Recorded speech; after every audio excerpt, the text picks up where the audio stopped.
Hey, I'm Opie YouTube videos. I am a feminist and a lesbian, and I make conversational commentary videos about both of those things, usually in some kind of dark lipstick, but I have chewed right through my skin because of this election. I've got a lot of thoughts about this election. You heard a lot of my thoughts about this election before it even happened, and then again in the community tab post that I made earlier this week. Obviously, I'm sad. I'm very sad. It's okay to be sad. Me being sad does not imply that I have been 100% completely stoked with the actions of the Biden administration so far. It means that I had been kind of conceptualizing us all being on a crashing plane, and we had an option to try to put on like a shitty and likely faulty air mask. But for some reason, we had to vote on it, and for some reason, some of the people sitting in specific plane seats, their vote counts like 7 times more than mine does.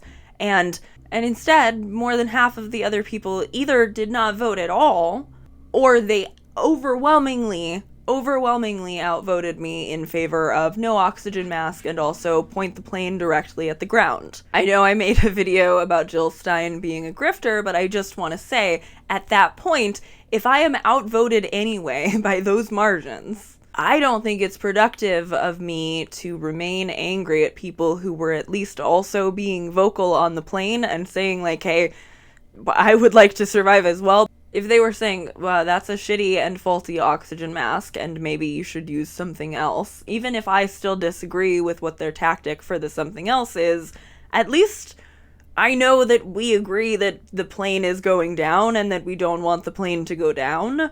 They were at least there with me being active during this portion of the plane crash. A lot of people didn't say anything at all. They just stayed home and did not vote. Or worse still, they were actively pro-plane crash, which is who I'm mad at. To be clear, I still have lots of hatred in my heart for Donald Trump supporters. I do not want them watching my videos. I will comment block you over that shit. I don't care how active you've been in the Nuance Corner. You voted against people in the Nuance Corner with you. You voted against me. Fuck you. But anyway, but I don't feel like fuck you to people who did at least show up and vote, even if they didn't vote for Kamala, because, look, I already talked about this too, but even with the margins in the 2016 election kind of looking like Jill Stein having potentially been a spoiler, I still thought that was a weak argument because a lot of those people didn't vote for her but would vote for Hillary. A lot of them voted for her because they didn't want to vote for Hillary and also wouldn't have voted for Trump. Still, I think the case with the admittedly very small, very, very small vote share percentage that Jill Stein ended up with. I already said that I think that blaming specifically Jill Stein voters for the 2016 election being called in Trump's favor is misguided, and I feel that way here too. People who voted for Jill Stein are not my enemy. They want the same things that I want. They woke up this morning feeling the same way that I feel. They woke up last Tuesday too feeling a very similar way to the way that I felt. I just was using liberal cope. Jill Stein and other third-party leftist voters are not my enemies. Most of them want the same things that I want for my community, for their community. And they want the same things that I want for the impact that our country has on other communities. So I guess a lot of my take here is just the election is over.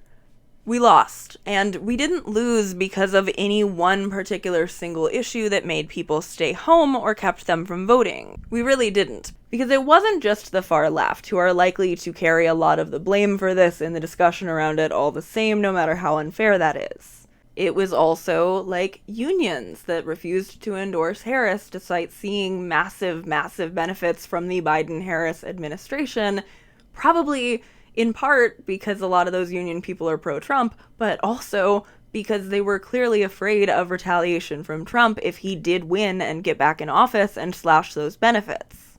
I still don't know and can't say decisively whether or not I think she still would have lost if she had come out in favor of an arms embargo. My thought is yes, but she still should have gone for it, and I might have been wrong in saying that it was fine that she didn't. Maybe that really truly would have mobilized enough people that we might have won. Also, just on a moral level, despite the fact that I did advocate for people to vote for Kamala despite this, I do wish she had come out in favor of an arms embargo. I wish she had been much less aggressive and much more specific when she gave a lot of lip service about Israel having a right to defend itself.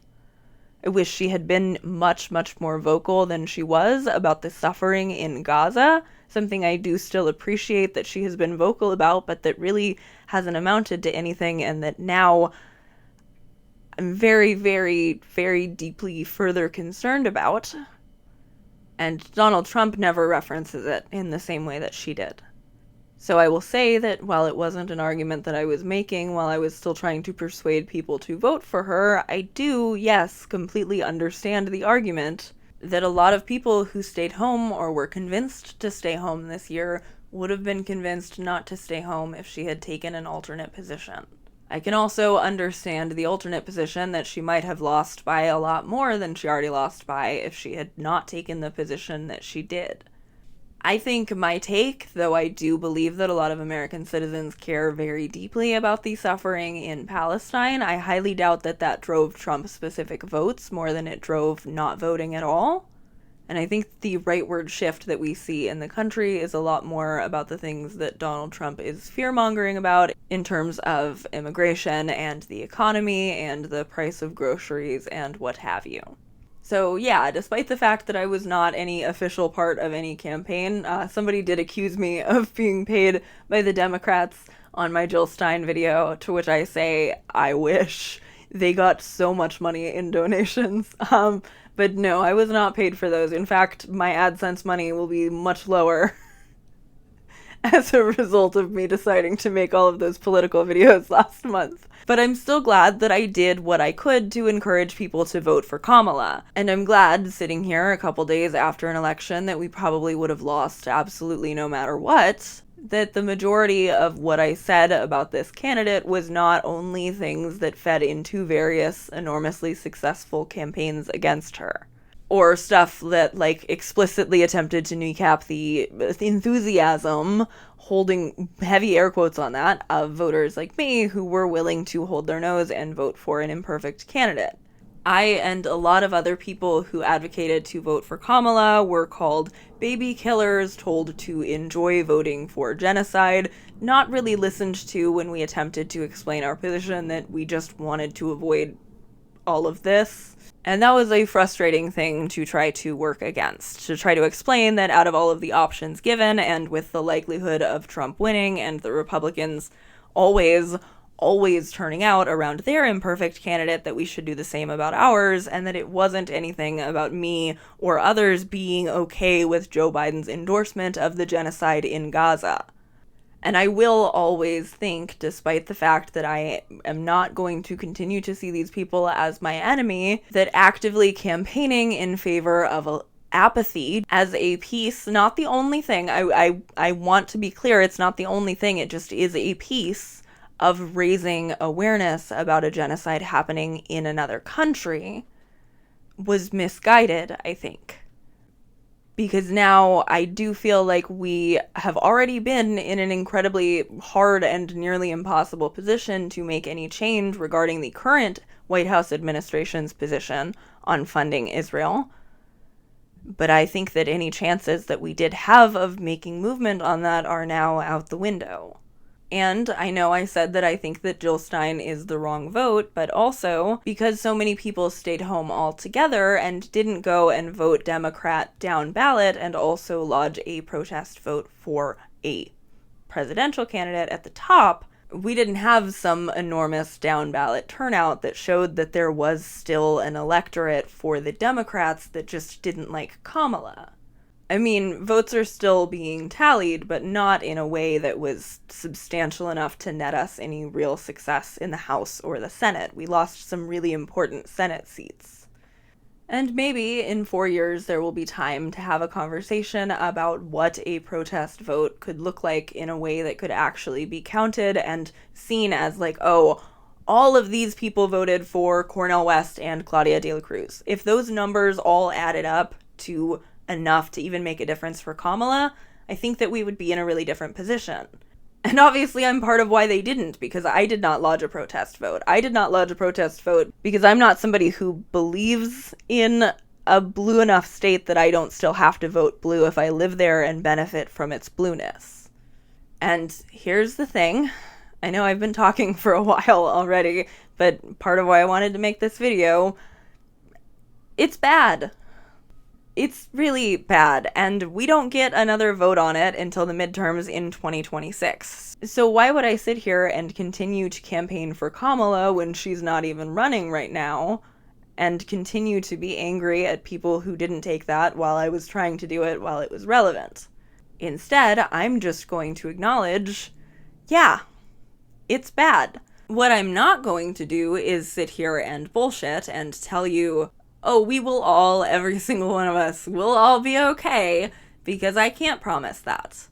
A second Trump term, even with the checks and balances of a Democratic House and Senate, if we had one, still would have been pretty unprecedented, given he now has this big list of enemies and all of this other shit that he's finding workarounds for. The Republican majority he has in the Senate will likely jam through anything he wants if he doesn't just do it by executive power anyway. I can't say we will all be okay, because a lot of people won't. Also, a lot of people already aren't okay. A lot of people already live in red states with abortion bans, and now have even less hope with a federal bill to restore abortion access now completely off the table for at least 4 years. People will die, as they already do. They will die in childbirth. They will die of preventable illnesses. They will die when they are murdered by police brutality and at protests. That all already happens. A lot of us have been saying, oh, this could all get worse than it currently is, and have been kind of told basically that bad is bad and both parties are the same. And we are going to see over the next 4 years, or however long Trump remains in office or the Republicans remain in power, what both parties being the same looks like or not. And as we already need each other now, which I do agree we already do under the party we are currently under, despite our deadlock Senate and the piece of shit that is Joe Manchin, we are going to need each other. As we need each other on Monday, we will need each other tomorrow and in January for the rest of this administration and for the entirety of the upcoming one. And we'll need each other in more local ways. We'll need to collaborate with each other in more local ways. We'll need to plug into mutual aid and community organizing networks. You need your friends. You need actual community. Not just a bunch of people on your Twitter timeline who all post about the same thing, but community, friends, people you actually talk to. I'm not even saying in real life, but people who you're having actual connections with and conversations with. We need to be fostering actual human connections with each other and not just using posting as a replacement for interaction and becoming far lonelier than we realize until we're in a really dark place. I want to talk about that, and I'm going to continue to talk about that, honestly, and this sounds probably a little bit pretentious, but I don't really care. My videos have always been political, right? I mean, there's a political aspect to me introducing my videos the way that I do. Calling myself a feminist and a lesbian in my first breath, on my first introduction to somebody new clicking on my channel. And also just in my content, in the themes, in focusing on things like consent and feminism. In my videos about victims of sexual assault and the conversations around them. My feminism is political because my feminism is my politics. And my videos, even when they're about like 13 Reasons Why or whatever, are about feminism. So while I'm done making you should vote in such and such manner videos until next time there's a case where you should vote in such and such manner, and while I'm not qualified to be the person who is making videos updating you on the fresh weekly horrors of living under the next Trump administration, if you're into that, you definitely probably already listen to podcasts about it anyway or watch other channels here. But I'm also not done talking about the ramifications of all of this. I'm definitely not done talking about, abortion or abortion access, or I'm not done talking about the AIDS crisis also. And this video is a few different things. It's me getting my close post-election thoughts out, obviously, mostly, and trying, despite the fact that a lot of this video so far, I'm sure, has been a big bummer, to offer something that's at least a little bit reassuring, maybe, or at least maybe something a little bit actionable. And that's what I want to do for the rest of this video. I want to try to talk about some actionable stuff. Some things that you and I can do or could do in response to all of this that might be useful. Okay. I thought this place I put my laptop was much more convenient to read from, and it's not. The laptop is going on the bed. So the number one thing bolded on my script, and a large part of why I wanted to make this video in the first place. The number one most useful thing for me right now, as I'm thinking about like how I want to be and what I want to project right now, is don't do what they want. Bolded in my script. Don't do what they want. There are a few different pieces that I'm including in don't do what they want as an ideology right now. First of all, right-wing Twitter shitheads like Matt Walsh are just begging their followers to provide them with retweet links to liberals melting down and coping about the election, or whatever.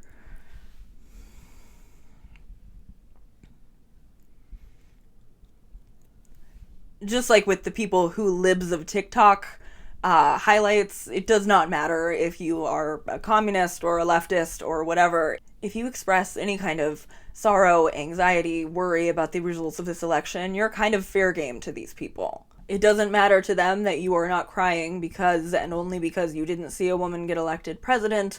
It doesn't matter to them if you're crying because you are worried about your rights, your reproductive health, the future of your family. All of it is just right up for them, and they are feasting on it. They think it's funny. They think it's cool. They think they won. I mean, they won. They won the election. They won not just the Electoral College, but also the popular vote. And I did cry. I have cried a lot the last couple of days. I cried about a couple of abortion amendments not passing. I cried over the fact that even the ones that did could be undone with the sign of a pen or with a Supreme Court decision that we'll hear about a week ahead of time and protest against to absolutely no success. But we don't have to hand these people like Matt Walsh and his followers easy wins and easy laughs. We don't have to let them indulge in our suffering, and we also don't have to do the other thing that they really, really want us to do right now, besides despair, which is to turn on each other and make sure that we never in the future either rally around an imperfect candidate, because we're all too busy trying to suss out which subdivision of us blew it this time or whatever. They want that. They want us divided because it is very, very advantageous for the Republicans when they are the only ones able to build a successful coalition. We don't have to give them that win either, and we don't have to talk about it like they already have it, because they don't. And don't do what they want also applies to people who are feeling scared right now about being visible in a way that puts them at risk. I would never advocate that there are never any circumstances where detransitioning can be just the right decision for somebody to make for themselves. But as somebody who did re-identify from non-binary lesbian to woman, but because I'm a lesbian, the thought of me having to make that choice out of fear and because of the hatred that I'm feeling from the way that so much of the country voted is absolutely wrenching for me to think about. There have always and will always be trans people. Trans people have existed long before they became the subject of attack du jour from the Republican Party. They have existed with and without hormones, surgery, with and without the ability to use their real names in public or with anybody but the people who love them in private. The implications for trans healthcare and especially for trans children under a new Trump administration, and especially one that won after sinking so much money into transphobic ads, is terrifying and horrific. But all of these policies are not already a given, they are not already in practice, and they have not yet been instituted. And not only that, but they currently cannot and will not be put in place in all 50 states. We'll get more into that in a later piece in this actionable section here. There are other things that we can do, but I just want to voice again that the existence of plans to legislate a way that rights that people who are trans and people who are gay too will have is never actually an effective referendum on our existence itself. We survive, we will survive, and we will continue to survive. Which is why this next point, even though it is still kind of part of don't do what they want, I wanted to make it its own point as well. Please please do not hurt yourself on their behalf. This election is hard, and it is scary, and it is disappointing, and it is terrible, and they want us dead.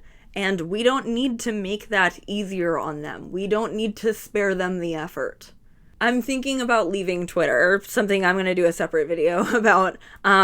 So I'm on private for now, but I retweeted something on election night that just says, if you are transgender, you have to live. If you accomplish something else, then good. If you accomplish nothing else, then good. But you have to live. Like I said, I am not telling you that we all will be okay. And I'm also not telling you that we all are. I'm not telling you that we haven't already lost people to the results of this election.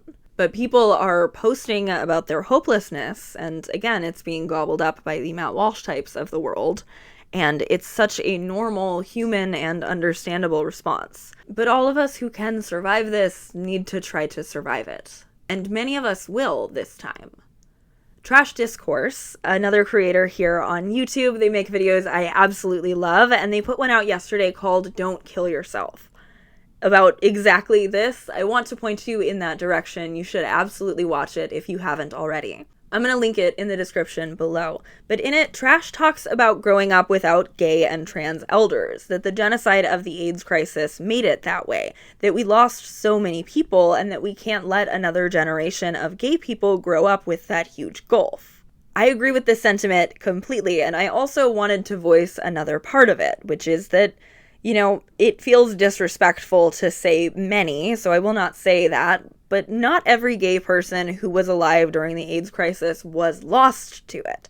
We do still have some of them, and I know Trash knows this, but we do still have some of them with us, and I know some as my friends and as people who I hear from in my comment section. And all of them, this is the point that I'm making, all of them who survived have so many friends who they still grieve. And I know, a lot of you hate liberals. It was terrible that I was calling myself a normie dem and a normie lib during election season and all that, but like, I fear, considering Trump's promises to be a dictator to disenfranchised protesters, considering that he has the mandate of the popular vote behind him this time, I fear that this time around, to be a resist liberal will be less enormous historic women's marches and pussy hats and more just our continued existence, our continued visibility, our continued fight, not even directly against our government in some cases, but our fight for our own survival, for the survival of our community, for their safety.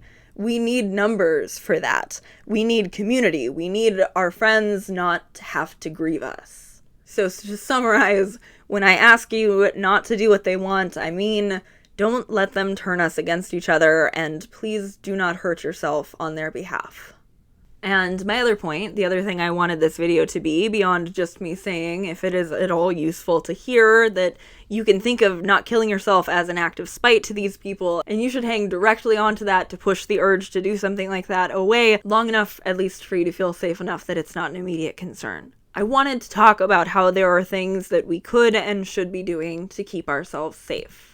Because there are a lot, and I'm only going to get to a few of them in part because I only could think of a few of them for now, and because I know that the Nuance Corner is a place where I have a lot of very smart and educated friends, and I can sometimes ask a question and get answers, so I wanted to say, if there's anything else like this that you can think of that we should be encouraging people to kind of get together, let me know. But I also want to say, and I know this is scary and this part is not going to be helpful or accessible to everyone. Not everyone in a red state is either in a position to leave or has a real desire or capability to. But I do think that in the coming years, it could be extremely crucial that if you have an ability and a desire to, that you do what you can to get to a blue state.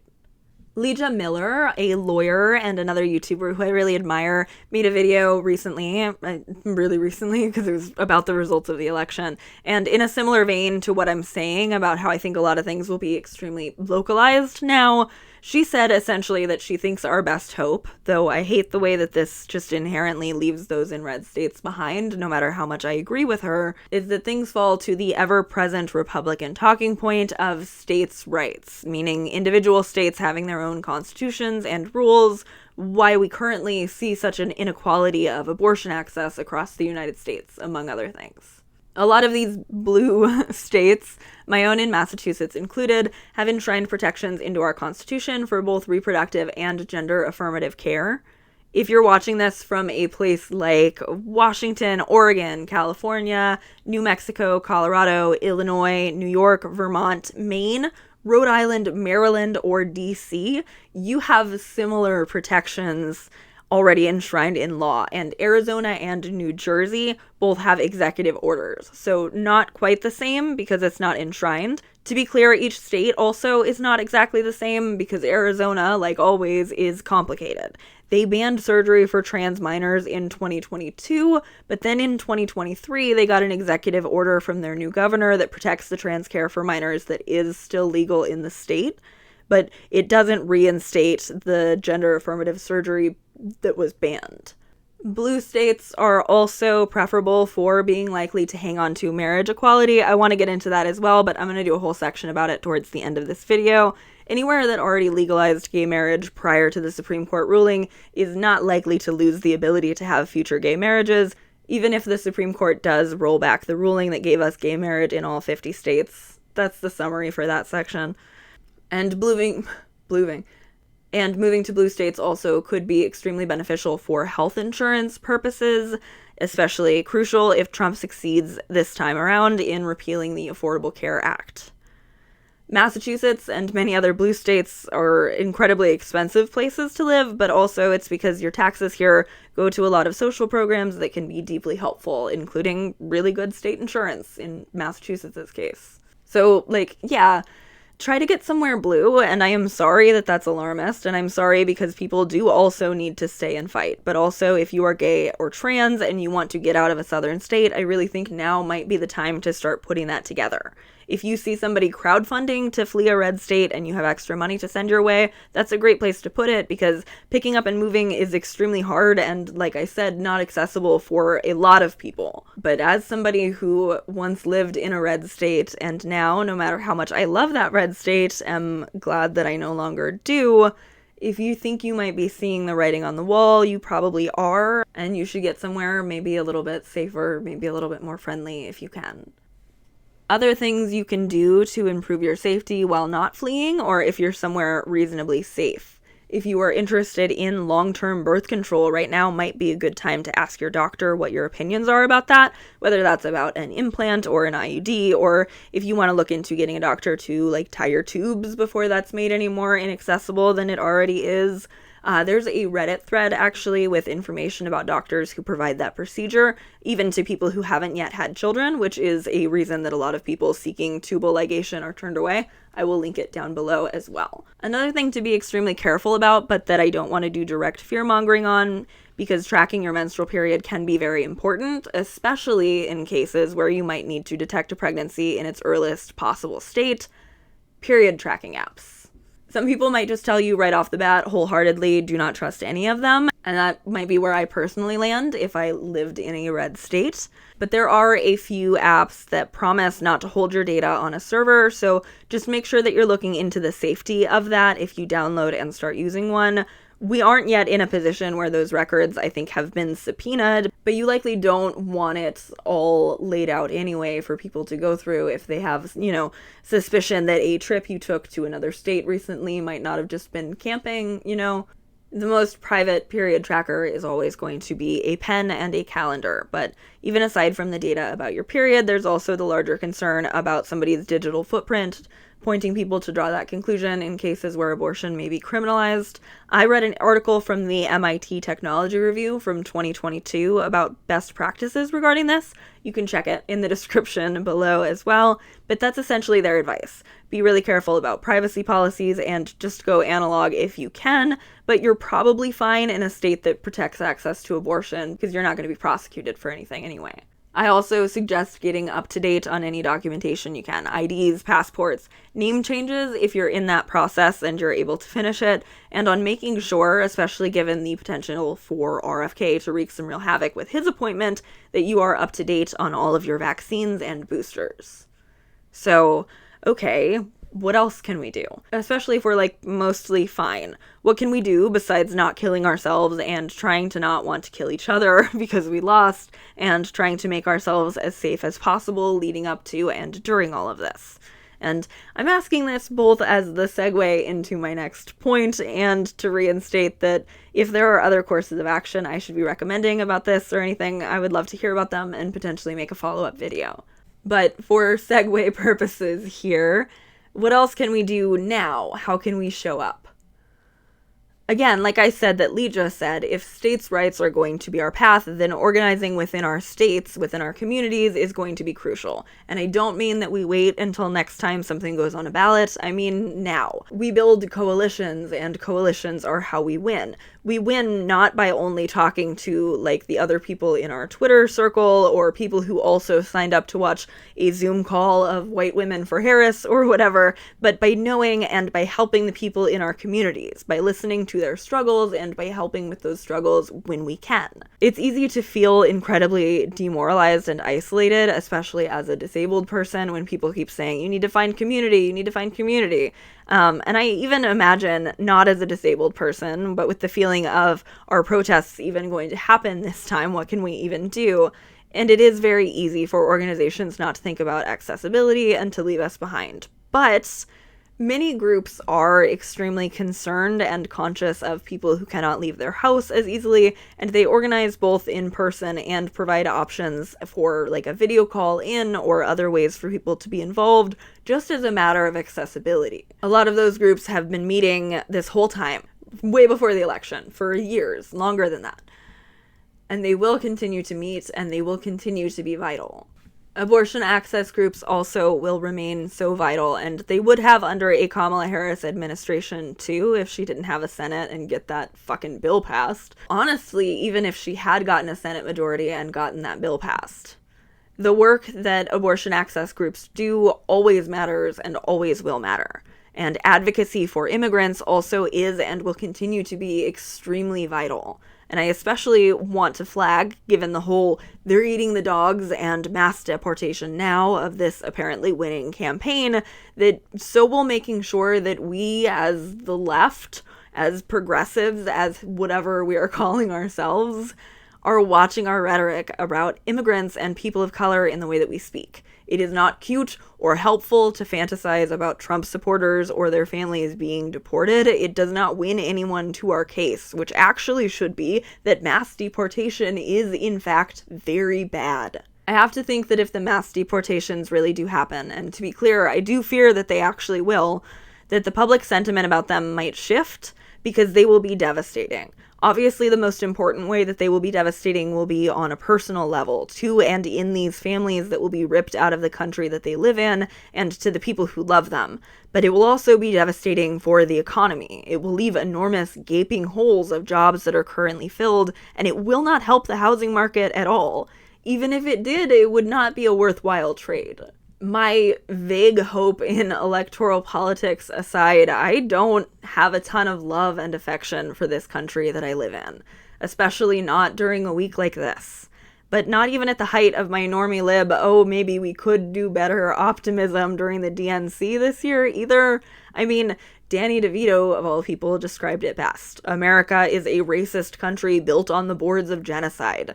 He's not wrong. I don't think that America is inherently good and right. I don't think that America is better than this. I just think that the people who live here and will suffer from the worst of it are, that they deserve better than this. The closest thing that I have to love for this country is my realization that I am, by a roll of the dice and where I was born and where my parents and their parents were born, lucky. I am lucky in a way that, especially in my safe blue state, provides me with a lot of opportunities. There are opportunities that are not equal to the opportunities that a lot of other people who were born in this country, whose parents and grandparents were also born in this country, are granted based on the color of my skin. And yeah, there are also opportunities that aren't equal to the opportunities a lot of other white women who have more able bodies than I do have, or who grew up with wealth, or who have familial connections to support them, or who went to school, or whatever. But I firmly believe that the opportunities I do have here are unfair because they're not equal to everyone else who is here or who comes here. And the closest thing I ever feel to love for this country I live in is that I think the nation of immigrants thing we sometimes cling to really could be a country that I felt affection for, if that's really how it worked. People should get to come here. I'm not at all afraid of that. My life is enriched by that. Your life is enriched by that too, even if you haven't thought through the ways that it has been. So gleefully fantasizing about mass deportations is a bad look, even as a joke, even as a gotcha, even as a, do you really think we're gonna bother caring about this now thing? Because we should. We need to. We need to continue to care. We need to continue to care for and about each other. I don't even know what there is that I can possibly offer about my fears for this mass deportation promise. Other than, just advice, if you get asked if you know if somebody is an immigrant, they're not. You're pretty sure they've been here their whole life. That information is not yours to share. You need to be extremely careful about it. Consider it as not your business as someone's dead name. Just in and out of your head if they tell you. I want to finish on two pieces of this that I do have some hope about, at least. I mentioned earlier about gay marriage, and I just wanted to call attention to something that happened in 2022 after Roe fell that did not get a ton of attention at the time, which is the Respect for Marriage Act. The Respect for Marriage Act was easier to codify than abortion protections because even a couple of Republicans signed it, something that is not happening with Republicans about any kind of abortion bill. And it codifies recognition by the federal government and states of marriages for LGBTQ couples that are validly entered into in a United States state. It does not make all states offer same-sex marriage, but it does make them give respect to those marriages. Meaning, even if states no longer have to give out marriage license for gay marriages, they do still have to view them as enforceable if they happened in blue states that already did or will protect it in the future. Many states also let you get married online, so I kind of think at least one of them must do that and be gay, but I'm not 100% positive on that. And yeah, this Respect for Marriage Act isn't a ton, but it's something. It's more than was a given just a decade ago.